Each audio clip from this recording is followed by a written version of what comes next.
Licenciado, recibo un saludo. Mi nombre es Rafael Armando Lara García y mi número de carnet es el 853-110-2021. Y en esta ocasión, el tema que escogí para exponer es identificar el justnaturalismo y el justpositivismo como corrientes filosóficas. La concepción de derecho en la filosofía jurídica se explica a través de dos corrientes del universo jurídico, el justnaturalismo y el justpositivismo. El justnaturalismo tiene una importancia en la historia del derecho, pues esta corriente filosófica apareció inicialmente y dominó el campo de las doctrinas del derecho. Para esta corriente, el derecho deriva de la esencia del hombre. El derecho es para esta corriente la suma de las potestades y prerrogativas inherentes o consustanciales al ser humano, por lo que el derecho como objeto de estudio se reduce al derecho natural o justo, que fundamenta el contenido del derecho. En otras palabras, el derecho intrínsecamente justo, cuya validez es objetiva o material. La validez del derecho es la esencia del hombre, por lo que el derecho debe ser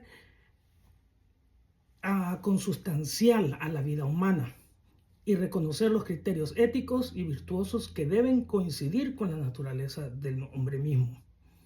La corriente del justnaturalismo se divide en dos grupos, el teológico y el laico racional.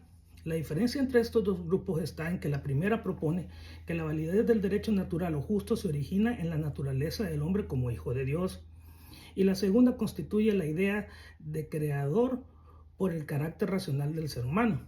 Es decir, que el derecho es válido porque resulta de la naturaleza del hombre como ser racional.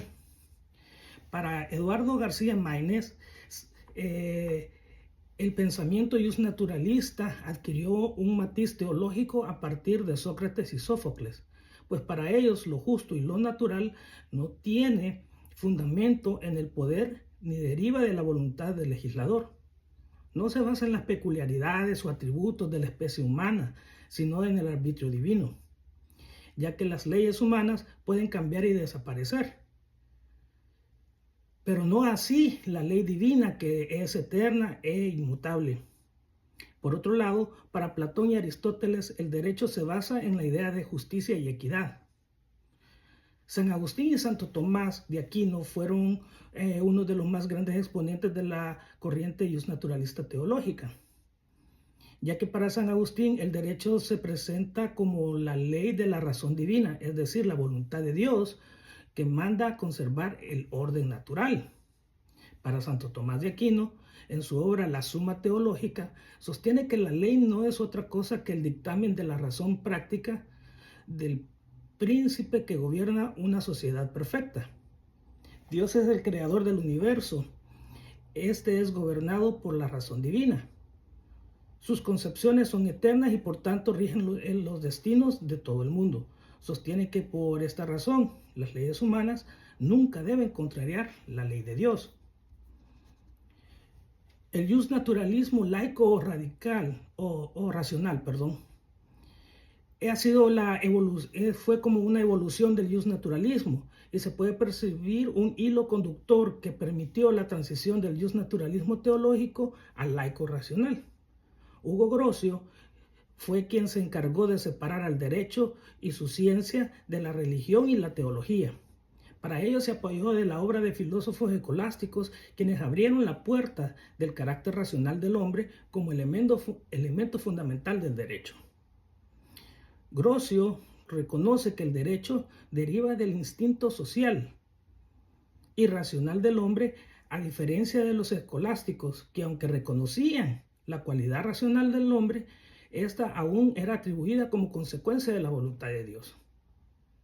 Por lo que Grocio afirma que el derecho deriva del appetitus socializo que tiene el hombre. Es decir, el derecho no es otra cosa que un producto que resulta del apetito social que tienen los hombres para vivir en grupos organizados donde impere una fuerza común bajo el imperio del derecho natural y de la razón. La Escuela del Derecho Natural comprende dentro de sus principales exponentes a diversos autores como lo son Thomas Hobbes, John Locke, Christian Wolff, Baruch Spinoza, John Rousseau Immanuel Kant, entre otros. Para el justnaturalismo laico o racional, el derecho se deriva de la naturaleza humana, no por ser hijo de Dios, sino por su capacidad racional y social. Esto reduce el derecho a un contenido intrínsecamente justo y natural. Por otro lado, el justpositivismo, que fue la apertura que experimentó el justnaturalismo al desarrollarse la corriente laica o racional, permitió que la explicación del derecho como algo de acuerdo con la naturaleza del hombre como ser racional se pasara a una concepción del derecho como producto, no de la razón del hombre, sino de su voluntad. A esta doctrina se le identifica, como ya lo hemos dicho, como positivismo. Augusto Comte, en su obra La Ley de los Tres Estados, describió e identificó 3 etapas en la evolución del pensamiento humano. En la primera etapa se conoce como estado teológico, a la segunda, estado metafísico y a la tercera, estado positivo. Sin duda, el derecho ha pasado por estas 3 etapas. Comte rechazó tanto las especulaciones e imaginaciones teológicas como las construcciones y razonamientos metafísicos, y planteó la necesidad de pasar a la era positiva, en la que la ciencia dependía de la observación empírica y de la conexión de los hechos mediante la experiencia, como los únicos métodos válidos para el ejercicio verdaderamente científico.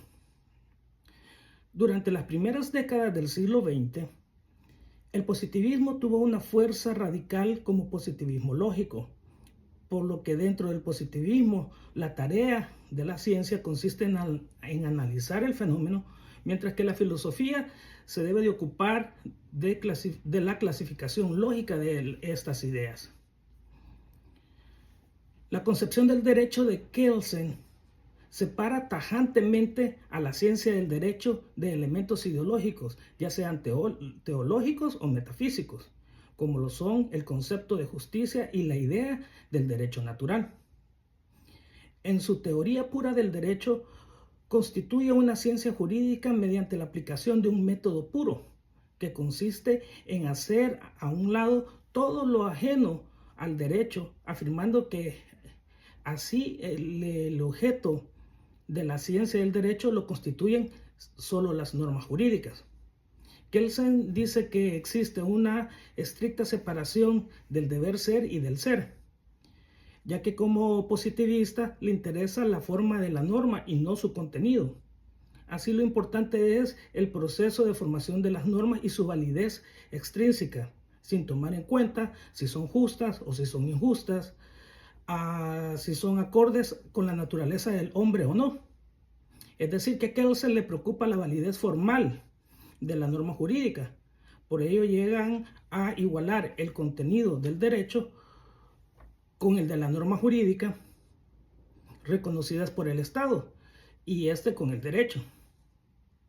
La corriente justpositivista le interesa las normas vigentes o formalmente válidas, es decir, las normas creadas por la voluntad humana y que han sido declaradas como jurídicamente obligatorias para un tiempo y espacio determinados por el Estado, en contraposición de las normas cuyo contenido justo natural emana de la voluntad divina o derivada del hombre como ser racional. Hasta aquí mi exposición. Muchas gracias.